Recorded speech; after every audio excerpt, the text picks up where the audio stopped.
បាទជំរាបសួរបងប្អូនបងប្អូនអរគ្នានេះការທາງសួនทั่វไปបានយកស្មៅមករៀបចំក្រាយមួយភេទស្មៅជប៉ុន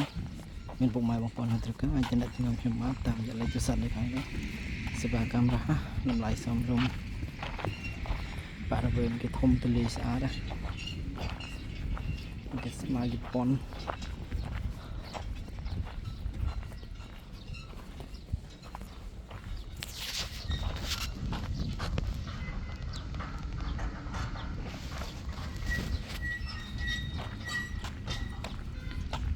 នេះសកម្មភាពកំពុង